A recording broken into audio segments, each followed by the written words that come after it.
Olá, nesta videoaula vamos tratar o conceito de DevOps. O objetivo é conhecer quais são seus conceitos, princípios e práticas. Vamos lá então. Bom, antes de começarmos a falar sobre DevOps, vamos fazer uma passagem geral do nosso curso de Análise e Desenvolvimento de Sistemas. Bom, vocês já conhecem, estudaram na engenharia de software, o conceito de processo, requisitos, projeto e arquitetura, testes, e vimos aí na nossa última aula sobre refatorações. Agora, conforme o Marco Túlio costuma usar, chegamos na última milha da engenharia de software, que é colocar o sistema em produção. E o DevOps, o termo DevOps tem tudo a ver com colocar o sistema em produção. Antes de darmos continuidade na nossa aula, é importante nós esclarecermos alguns termos que com certeza você, estudante, já ouviu, mas pode ter ficado confuso do que isso de fato quer dizer. Trabalhando de uma forma iterativa e incremental, né, nós costumamos constantemente, na engenharia de software, gerar incrementos ao software. Então, o processo de você colocar um incremento que foi desenvolvido em produção para que o usuário final faça uso dessas novas funcionalidades, correções de defeitos, etc. Comumente usamos o termo deploy, né, que seria a implantação. Também pode ser usado o nome de release, que seria a liberação de uma versão, comumente usado. Vocês vão ouvir aí o termo delivery também, que seria uma entrega. Então, são termos muito comuns usados aí na engenharia de software e você vai, às vezes quando você vai de uma empresa para outra, tá? Um grupo de desenvolvedor para outro, usa comumente esses termos de forma análoga. Então, existem outros termos, inclusive, a gente usa muito para liberar atualização. Então, vocês têm que ir familiarizando com esses termos: deploy, release, delivery, né? Então, implantação, liberação, entrega, tem tudo a ver com esse processo de você estar colocando novas funcionalidades em produção. Bom, então esclarecidas essas questões de nomenclatura, vamos dar continuidade ao estudo sobre DevOps. Mas vamos fazer uma retrospectiva histórica aqui, como que tradicionalmente se trabalhava na engenharia de software antes de surgir aí essa questão do DevOps. DevOps, apesar de ter surgido ali, né, o termo ter sido cunhado ali em 2009 por ali, então assim, a gente pode considerar algo bem recente aí na engenharia de software, tá? Essa nomenclatura. E mesmo recentemente você ainda vê muito essa forma tradicional de organização das empresas de desenvolvimento de software. Você tem lá o pessoal de desenvolvimento, né? Você tem um departamento de desenvolvimento, tem várias equipes de desenvolvimento. E as empresas costumam ter lá o departamento operacional, né? Tem a parte operacional da empresa. Muitas vezes essa equipe de desenvolvimento é uma equipe contratada de uma fábrica de software, e essa parte operacional seria a equipe, né, o pessoal, o famoso pessoal da TI, da empresa que está contratando esse serviço, o desenvolvimento desse software. Então, assim, na abordagem tradicional, são departamentos separados que não costumam trabalhar em conjunto. Você tem então na parte de desenvolvimento que seriam os engenheiros de software, né, os programadores, analista de negócios, pessoal analista de teste, etc.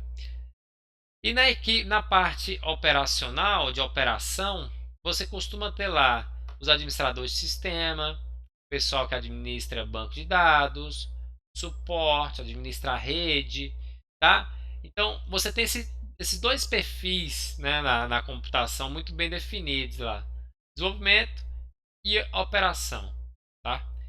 Bom, como que é a abordagem tradicional que nós temos aí nesse processo de implantação de colocar sistema em produção? Tradicionalmente é uma experiência traumática. O dia de colocar um sistema no ar comumente era visto e ainda é visto para muitos sistemas e para muitas empresas, para muitos contextos, como um dia de guerra, um dia de uma operação de guerra, um dia crítico. Às vezes se gasta mais de um dia colocando uma nova versão no ar. Bom, por quê? Você desenvolve o sistema em um ambiente de desenvolvimento e depois você vai colocar aquilo ali para funcionar em um outro ambiente. O pessoal que desenvolveu vai deixar de atuar diretamente nesse sistema e vai passar essa função para outras pessoas darem a manutenção, né, o suporte operacional desse sistema. Então, existe esse trauma, existe uma série de problemas que acontecem nesse dia de você instalar. E a experiência mostra que muitas vezes o pessoal da operação só era comunicado da entrada de novo sistema no ar poucos dias antes. Então, um trabalho foi feito de longo prazo ali no desenvolvimento, tem um dia certo para entrar no ar. E aí a experiência mostra que uma série de problemas acontece quando dá esse tipo de abordagem. Então, com o tempo, percebendo esse tipo de problema, de falta de diálogo na parte de desenvolvimento com o pessoal operacional, os incentivadores do DevOps, eles passaram a defender o seguinte, que a parte operacional da empresa, onde o sistema vai ser instalado, deve estar interagindo e colaborando desde o início do projeto com os desenvolvedores. Então, ao invés de você pensar em equipes separadas, você tem que pensar numa forma de você integrar o pessoal, né, da operação com os responsáveis pelo desenvolvimento do software. Então, o princípio de DevOps é isso. Então, Dev e Ops devem estar unidos a fim de você ter um processo de implantação do sistema em produção de forma mais harmônica. Então,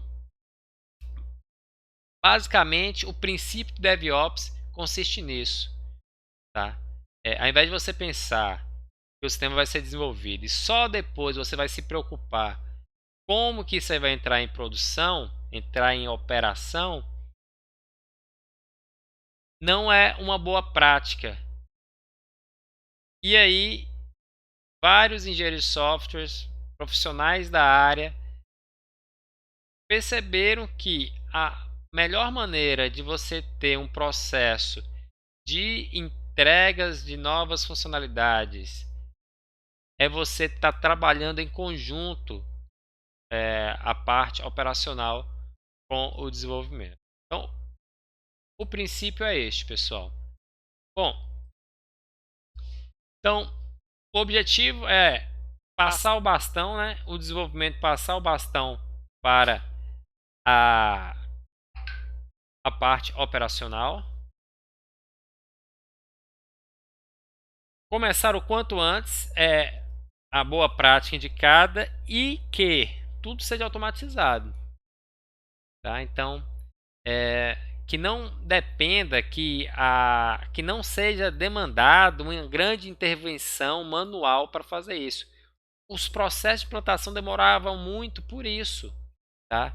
É, um- ficava dependendo de uma pessoa, de um arquiteto de software, ficar responsável por executar todos os passos para transferir aquilo ali de forma manual para um servidor, e era isso que.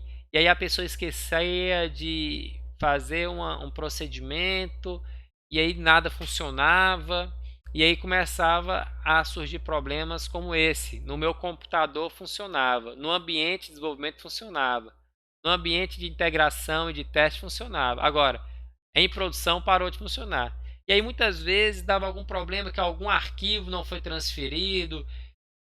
Bom, então a solução é você ter isso de forma automatizada, você tentar tirar o erro humano desse processo.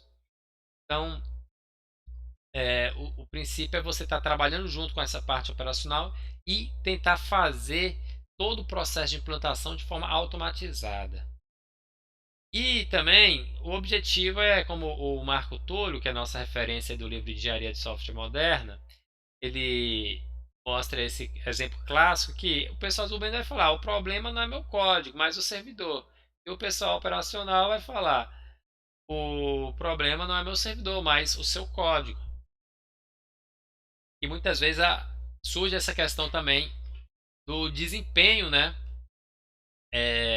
O ambiente de desenvolvimento funcionava tudo muito bem, chegou em produção, você tinha perda de desempenho e aí tinha questões a serem sanadas. Bom, então, como já falei, é um movimento que surgiu aí em 2009, tá? Então, DevOps não é um cargo, é vamos falar assim, um princípio, um conjunto de práticas, ou mesmo uma, um movimento, uma cultura aí dentro da engenharia de software que fez essa observação de que as coisas não estavam funcionando bem e geralmente a realidade é essa mesmo. O processo de você colocar o software desenvolvido em produção costuma ser um processo traumático. Existem vários casos que isso acontece. Então, já era uma coisa. Na engenharia de software é uma coisa bem naturalizada, né? E quando for para colocar o sistema em produção, era o momento em que a equipe ali, os envolvidos, perdiam algumas noites de sono, porque imprevistos sempre aconteciam. Então, começaram a trabalhar essa cultura, ainda mais com a internet, com sistemas bem conectados, trouxe essa demanda de você ter um processo mais transparente de entrega de novas funcionalidades. E aí isso aí vem evoluindo bem desde, né, nessa última década, desde 2009. Bom, então alguns princípios, nós já falamos alguns aqui. Aproximar o desenvolvimento do operacional, né, desde o início do projeto. Adotar princípios ágeis na fase de implantação. Tá? Nós estudamos engenharia de software, metodologias ágeis, então todos esses princípios lá a gente tenta pensar também. Não adianta o desenvolvimento ser ágil e aí ficar acumulando funcionalidades para colocar em produção um certo momento, daqui a um ano. Então, o que adianta você ser ágil durante o desenvolvimento e para colocar em produção você tem um longo período até o usuário realmente tirar vantagem do processo ágil. Então, criava uma situação de nonsense, né? Fazia muito sentido isso, você ter toda uma estratégia ágil para o desenvolvimento, mas aquilo não refletia em vantagem para o usuário final, porque na hora de colocar em produção era em cascata mesmo. Bom, então, um outro princípio é transformar implantações em um não evento. Não tem que ser a implantação, não deve ser algo que vai parar todo mundo da empresa, não vai parar todo mundo do desenvolvimento, todo mundo da produção para cuidar daquela implantação.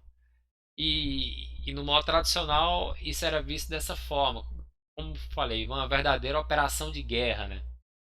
É, E o objetivo é esse aqui, ó, implantar sistemas, né, ou então parte dele, todos os dias.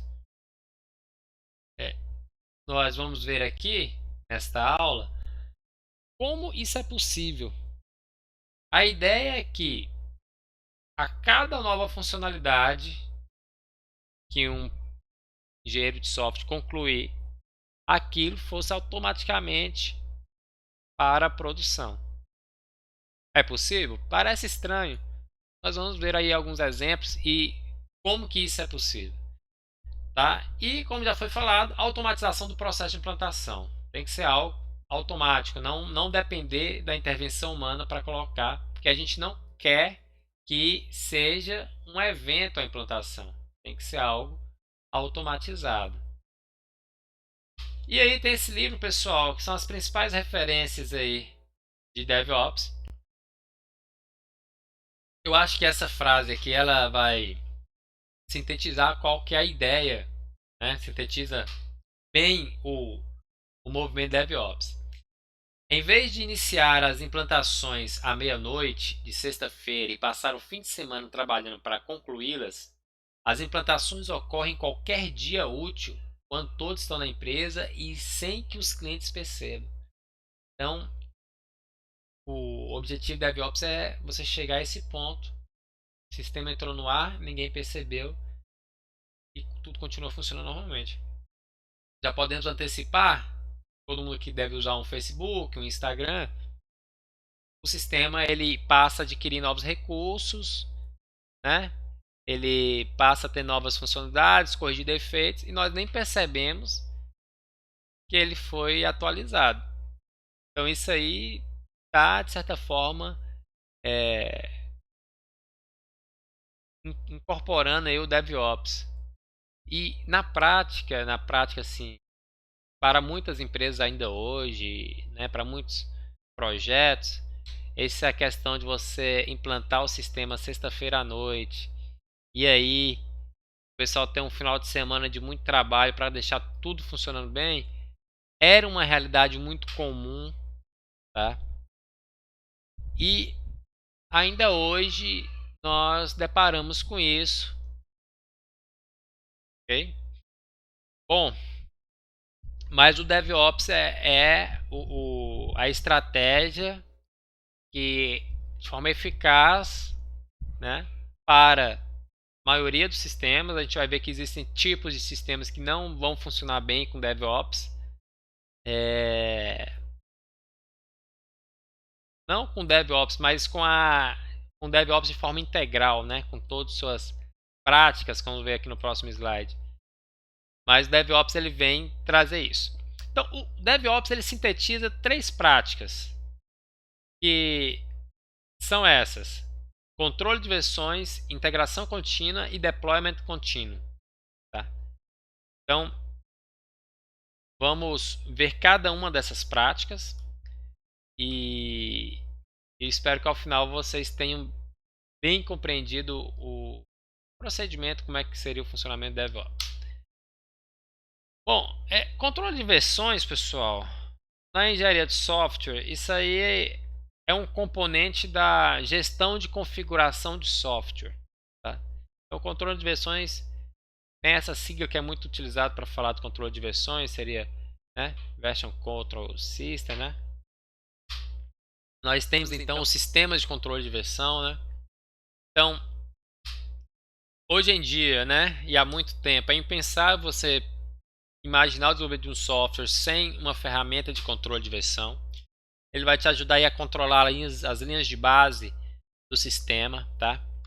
A você poder voltar a versões anteriores, às vezes uma modificação não ficou a contento, você poder recuperar o seu histórico de modificações. Então, o controle de versões é uma ferramenta indispensável para o desenvolvimento de software. E tem 2 tipos de ferramentas, sistemas de controle de versão: tem o centralizado e os descentralizados. Vamos conhecer um pouquinho agora sobre esses 2 tipos de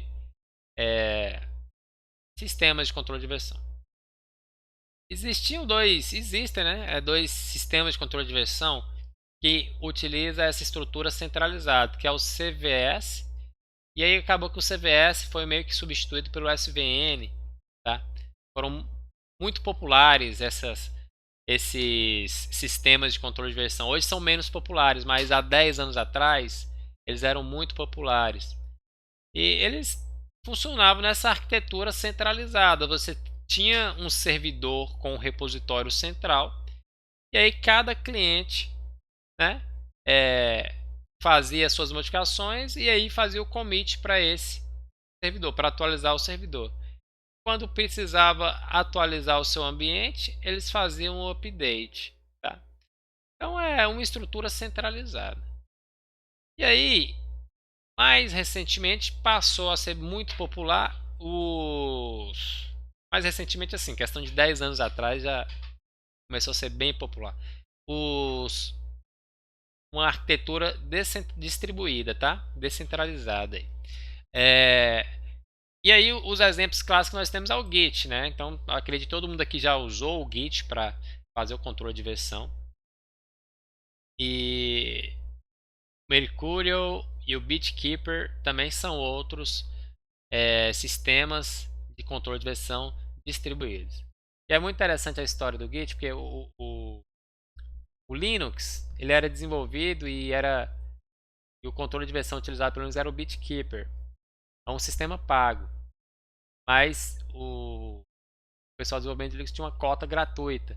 E aí foi removido, então os desenvolvedores do Linux, na verdade o Linus Torvalds, criou o Git. Então o Git foi uma criação dos desenvolvedores do Linux para poder controlar a versão do sistema operacional Linux, né, do kernel Linux. Enfim, como que funciona o controle de versões distribuído? Ele funciona na estrutura peer-to-peer, tá? De ponta a ponto. Você não precisa ter um servidor centralizado, tá? Você vai ter N clientes. Então, por exemplo, aqui eu tenho 3 clientes aqui nessa figura, tá? Esse cliente aqui está ilustrando que está, né, enviando dados para esse repositório central e está recuperando dados aqui também, está se comunicando aqui. Agora, esse cliente aqui ele também poderia comunicar com esse cliente aqui, ó, do lado. Que a princípio a ideia do controle de versão distribuído é isso, é você poder trabalhar de forma distribuída. Entretanto, a prática é você ter um repositório central, como ilustra essa figura. Então você teria aí cada desenvolvedor, por exemplo, com o seu computador e o seu repositório local. E aí você faz o commit no seu repositório local. Você não faz o commit diretamente em um repositório terceiro, que comumente seria o repositório central. Você faz o commit no seu repositório local e aí você pode enviar por meio do push para esse que costuma ser o repositório central, e o pull é para você atualizar. Então assim, o Git ele funciona de forma distribuída, mas na prática todas as implementações que eu já vi é o pessoal trabalhando de forma centralizada. Então ele tem um grande potencial para você fazer de forma distribuída, mas na maioria das vezes a gente trabalha mesmo de forma centralizada, tendo aí um repositório central para N clientes que vai utilizar sistema de controle de versões. Bom, tem uma série de vantagens aí, tá? E uma vantagem muito boa é que você vai conseguir trabalhar offline, tá? Assim, qual que é a ideia? Você vai fazer os commits no seu repositório local e depois você manda para um repositório central, tá? Ou para outro. A vantagem ali é que você vai poder fazer muita coisa localmente para depois subir. Não que seja uma vantagem, mas é uma possibilidade, certo? Então você consegue trabalhar com pequenos commits, você consegue fazer commits mais rápidos, pois ficaria menos viável numa estrutura centralizada. algum serviço. Então, o Git, pessoal, como vocês devem perceber, ficou meio que hegemônico aí nos serviços de controle de versão, né? Hoje, assim, a ideia de um servidor Git, qualquer pessoa pode instalar dentro da sua rede particular, dentro da sua empresa, do seu computador. Qualquer pessoa pode colocar um servidor Git, porque como nós vimos, funciona de forma descentralizada. Mas existem alguns serviços Git na internet. E os mais populares são o GitHub, GitLab e o Bitbucket. Tá? Então eles são servidores Git que ajuda, né, a gente ter esse backup aí e poder trabalhar de forma colaborativa com outros desenvolvedores sem precisar que nós criarmos nossa própria infraestrutura de servidor para fazer o controle de versão. As empresas, muitas vezes, elas vão preferir, né, dado alguma questão, algum critério de privacidade, né, de segurança da propriedade intelectual do seu trabalho, do software que produz, manter um servidor próprio de Git, tá? Mas nós temos esses serviços e software livre em geral e vários projetos utilizam esse serviço. Bom, para a gente fazer um paralelo aqui, agora já entrando na questão sobre integração contínua, vamos fazer uma revisão histórica aqui de como que era o desenvolvimento antes da gente falar de integração contínua. Funcionava assim, né?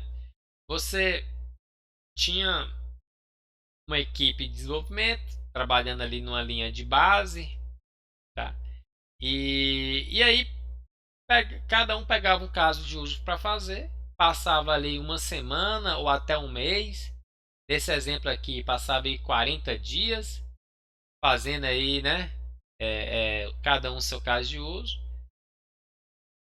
E aí depois desse período aí, de um longo período de tempo, se fazia um merge com a funcionalidade que foi desenvolvida. Então cada um ia criando um branch para fazer a sua funcionalidade e depois ia integrar isso aí. Como deve imaginar, esse merge surgiu uma série de conflitos. E aí você gastava algum tempo para arrumar esses conflitos, resolver esse problema do merge. Tá? Então, a ideia, uma abordagem tradicional era você trabalhar com branches de funcionalidade, tá? Bom, a ideia da integração contínua é a seguinte, aí tem essa frase aí do Valente que sintetiza bem: se uma tarefa causa dor, o melhor não é deixar ela acumular e fazer um pouco todo dia. Então, ao invés de você deixar para fazer uma integração, né, fazer um merge um mês depois, a ideia é todos os dias você fazendo pequenas integrações aí. Você vai, ao invés de sentir uma grande dor, você sentir pequenas dores durante esse processo. Então, a integração contínua é uma prática que vem da metodologia XP, tá? Foi proposta lá inicialmente. Como o próprio nome diz, é integrar código com frequência. E qual a frequência? No mínimo uma vez por dia. Certo? Então, o que eu estava falando com vocês no ambiente tradicional, trabalhando ali em cascata ou uma forma que não siga o princípio da integração contínua, os programadores iam trabalhando na sua funcionalidade, no seu caso de uso, e aí depois de uma semana, no momento que ele terminou aquele caso de uso, daqui 2 semanas ou até um mês, ele iria fazer a integração, fazer o seu commit. Isso causava uma grande dor de cabeça porque tinha muita coisa para ser ajustado. A integração contínua você vai organizar seu trabalho em pequenas tarefas e a ideia é que você faça várias integrações durante o dia e no mínimo uma Alguma coisa você deve ter feito durante o dia e você vai fazer aquela integração ali durante o dia. Tá? Então, só reafirmando isso aqui, ó, não existe consenso, mas a maioria dos usuários recomenda pelo menos uma vez por dia. Então, as boas práticas para a gente trabalhar com integração contínua, comumente chamada de CI, né? Continuous Integration, é você ter um build automatizado que não demore, tá? E também você ter testes automatizados. Mais para frente vocês vão ver que não faz sentido a gente falar de DevOps sem contar com testes automatizados. Sem testes automatizados não dá para você pensar em DevOps. Beleza?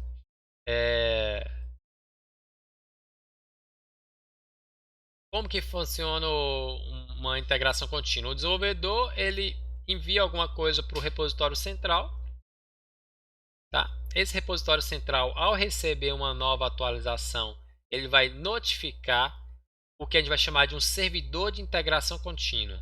Esse servidor de integração contínua ele vai gerar a build com a versão que está lá no repositório central. Isso aí é importante porque o desenvolvedor ele tem o seu ambiente local, ele tem aqui o seu computador com o seu ambiente local. Ele executou seus testes aqui e passou, por isso que ele fez o commit, né? No servidor, você vai ter um ambiente que vai integrar, além desse desenvolvedor, os outros desenvolvedores envolvidos nesse projeto. E aí, ele vai compilar o projeto, tá? E muitas vezes, e pode acontecer que esse desenvolvedor aqui deixou de enviar alguma coisa, ou estava, por algum motivo, algum conflito foi causado, e essa build aqui parou de funcionar. Então, no computador dele funcionou, mas no servidor de integração não funcionou. Então, caso falhe, o programador já vai ser notificado de que aconteceu uma falha. Tá? E aí ele vai, né, atualizar o seu ambiente e vai investigar o que está acontecendo. Ele para de fazer o que estava fazendo e vai resolver esse problema. Além de gerar essa build, é executado os testes automatizados, principalmente os testes de unidade e os testes de integração. Tá?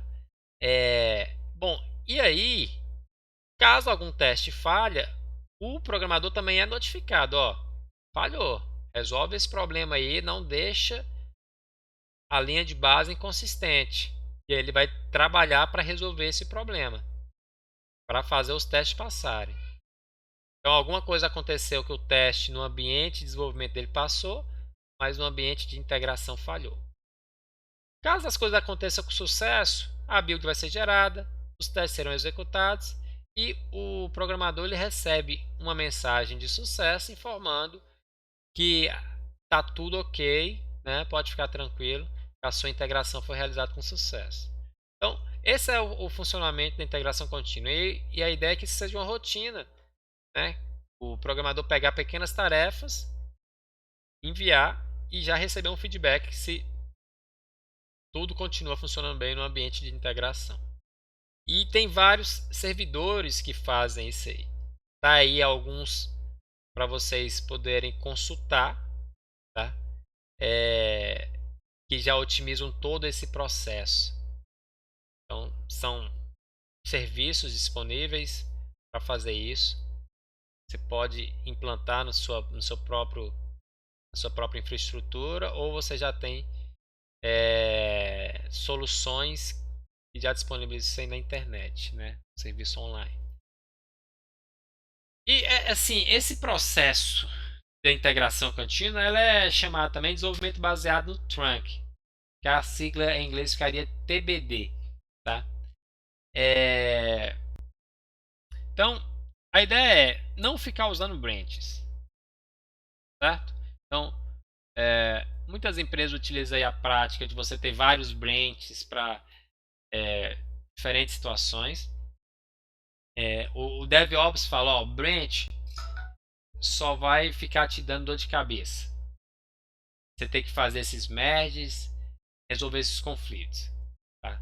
A ideia do DevOps é você trabalhar no branch principal. Então, o branch principal aí também vai ser chamado de trunk ou master, dependendo do controle de versão que você utiliza. Então, a proposta empregada aí para integração contínua no DevOps é que você priorize trabalhar apenas com o branch principal, não ficar criando branches para diferentes situações aí, tá? E aí, quem é que tem adotado essas práticas de integração contínua? Podemos citar duas grandes empresas de tecnologia, como Google e Facebook. Eles têm trabalhado seguindo esse princípio aí de um único branch. Vocês podem estar meio assim, mas como é que as coisas vão funcionar aí, né?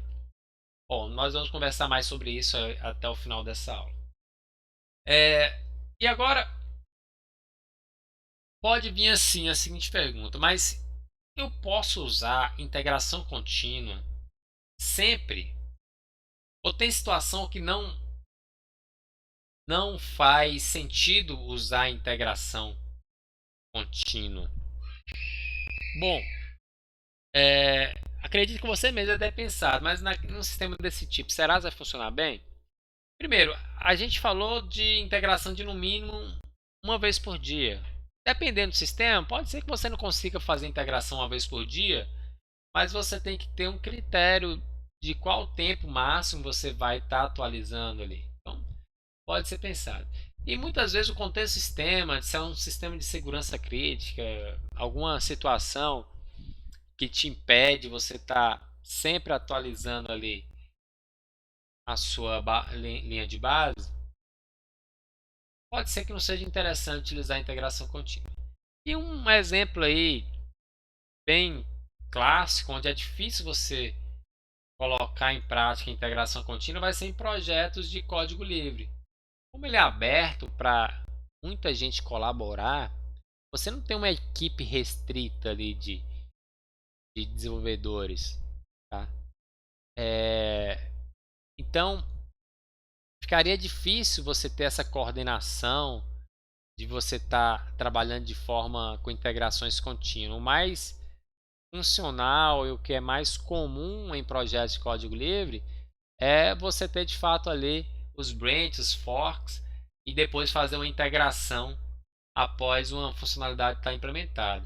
Dado que você não tem uma equipe trabalhando junto, você não tem uma empresa trabalhando junto para aquilo, ele está de forma descentralizada, né? Então tem essas questões aí. Tá? Bom, então, nós já falamos sobre controle de versão, falamos sobre integração contínua.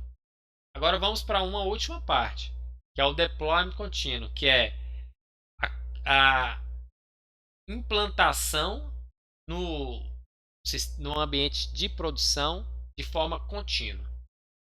Então, nós vimos aqui que os commits e merge eles são realizados com frequência dentro da ideia da integração contínua. E qual que é a ideia no deployment contínuo? É entrar imediatamente em produção. Qual que é a ideia? Você fez um commit, deu um push, passou nos testes, já entra em produção. Qual que é o objetivo com isso? Você está entregando funcionalidades, entregando vantagem competitiva de uma forma muito rápida para o seu cliente. E te permite experimentação e te permite também um rápido feedback do sistema, né, das novas funcionalidades. Então, o deployment contínuo ele vem para agregar aí com o desenvolvimento ágil, tá? De você colher esse feedback aí de forma contínua. Bom, como que funciona isso? Então, o programador ele desenvolveu alguma coisa, enviou o código aqui para o repositório central, né, no controle de versão. Esse repositório vai notificar um servidor de integração contínua e agora, além de servidor de integração contínua, é também um servidor de deployment contínuo. tá? De deploy contínuo. E aí, o que o servidor de integração e deploy faz?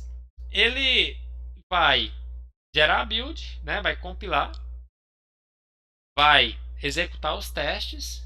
Se passou nos testes, é porque o sistema está estável, está íntegro, então ele está apto. Automaticamente ele entra no ar. Ele faz o deploy no servidor de produção. Tá? E após isso aí, ele notifica o desenvolvedor de que tudo funcionou bem, que pode seguir aí, né?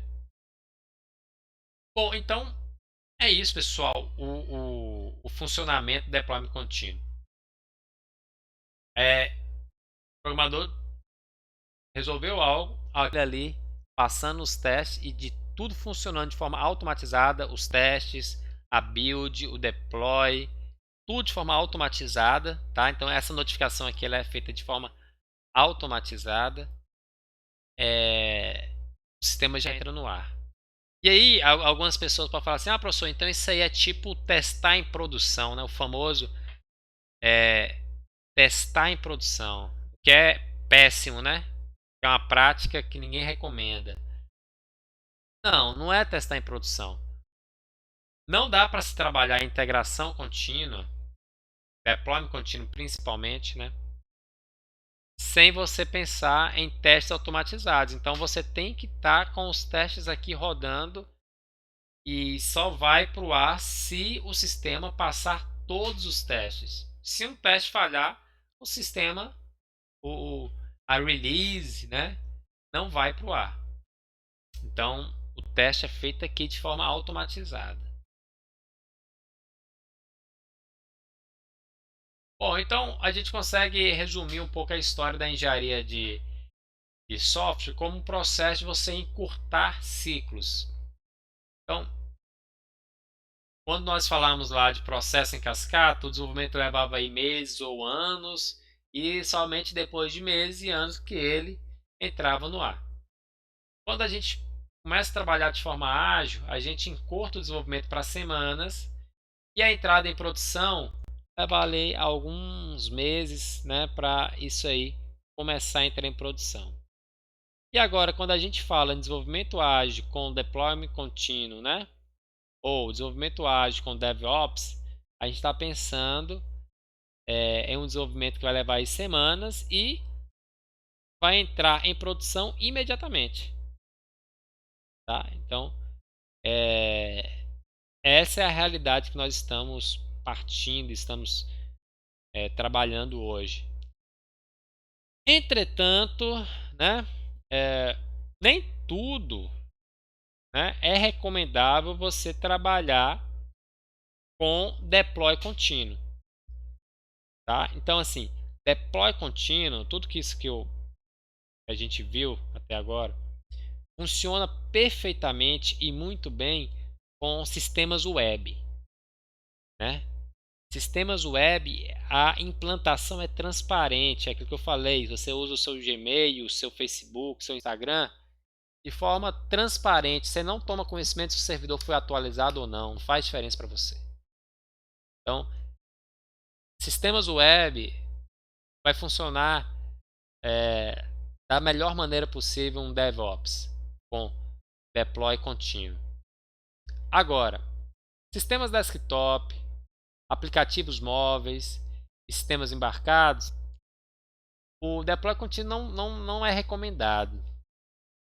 Porque não ficaria interessante você pedir todo dia e até mais de uma vez por dia que o usuário atualize a versão do seu programa, né? Que atualize seu aplicativo, o sistema embarcado, atualizar todo dia, não é viável, não é recomendável, cria um estresse no usuário, né? Ele ter que ficar fazendo essas atualizações. Então, para esses tipos de sistemas não é interessante o deploy contínuo. Mas a gente tem um conceito que chama entrega contínua, né? Continuous Delivery, que é uma versão mais fraca, seria uma versão mais intermediária ali do deploy contínuo, tá? A ideia é que não vai ser automático o processo de entrar em produção. Para entrar em produção, as atualizações feitas, né, vai depender aí de uma autorização manual. Então, eu não vou fazer isso de forma contínua, mas, né, eu não vou fazer isso de forma imediata. Mas, por que o nome é entrega contínua? Continuamente, eu vou fazer entregas. Então, não é algo que a gente vai fazer a entrega imediatamente, mas também não é algo que eu vou entregar ao sistema somente quando tudo estiver pronto. Eu vou entregando a partir do momento em que seja possível ou de tempos em tempos.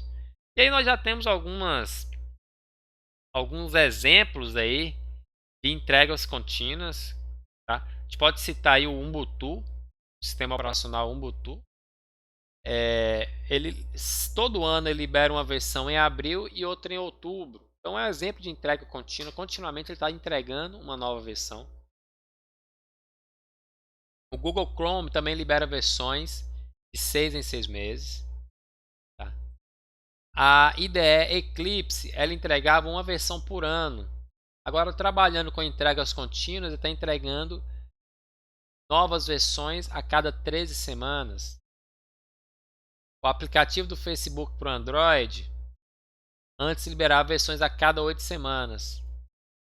Hoje ela trabalha com atualizações semanais. Então são exemplos, todos eles com o objetivo de quê? Colher um feedback e ter vantagem competitiva, né? Das novas funcionalidades. Para as novas funcionalidades. Mas aí você deve estar perguntando assim, cara, mas como é que isso aí funciona? Como é que eu faço uma coisa aqui e dei o commit, fez um push, passou no teste e já vai entrar em produção? Mas e quando eu termino meu dia de trabalho e a minha solução está imparcial, está incompleta, né?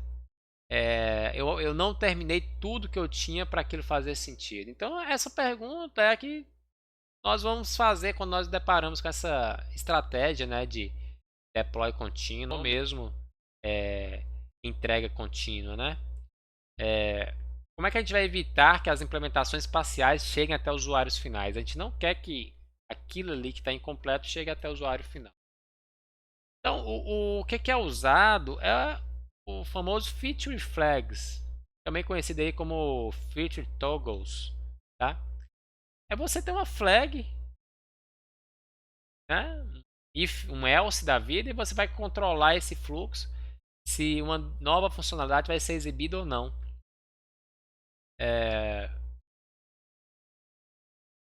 Existem ferramentas que tornam isso aí de uma forma mais prática. Vocês podem pesquisar aí na bibliotecas de Feature Toggles ou Feature Flags. E assim, em geral você vai ocultar um menu que vai chamar para uma nova funcionalidade, ou então você vai ter que fazer um controle, né? Se você está trabalhando no front-end, você vai ocultar ali a chamada para aquela nova funcionalidade. Se é algo que está incompleto no back-end, você tem que de alguma forma controlar para que, né, as modificações que você fez e está incompleto não afete o funcionamento normal do sistema. Então você também pode usar um Feature Flags na parte do back-end. Mas acaba que a maioria das vezes vai usar o Feature Flag ali no front-end, né? Então, isso aí é esquisito, né? Assim, é estranho a gente pensar assim, mas é a maneira como se faz, mais que seja esquisito. Um exemplo que tem aí o que o Marco Túlio mostra é o sistema Google Chrome. Né? Aqui mostra as releases ao passar do tempo, né? E o número de Feature Flags ou Feature Toggles. Então você vê que nas últimas versões aqui, né, tinha mais de 1000 Feature Flags no código do Google Chrome. Então é uma prática utilizada aí as maiores desenvolvedoras de software se utiliza essa técnica para que você possa fazer uso aí de entrega contínua ou de deploy contínuo, tá? Então é esquisito, mas vamos lá, é assim mesmo. Então está aí nossas referências, o livro Engenharia de Software Moderna do professor Marco Túlio e também o livro Código Limpo. Então, dúvidas, o e-mail está à disposição, tá? Nos fóruns também podemos sanar qualquer dúvida que ficou deste conteúdo e da disciplina, tá? Espero que vocês tenham aí compreendido aí o conceito e questões envolvidas sobre DevOps, tenham assimilado a questão controle de versão, integração contínua e deploy contínuo. Bons estudos e até mais!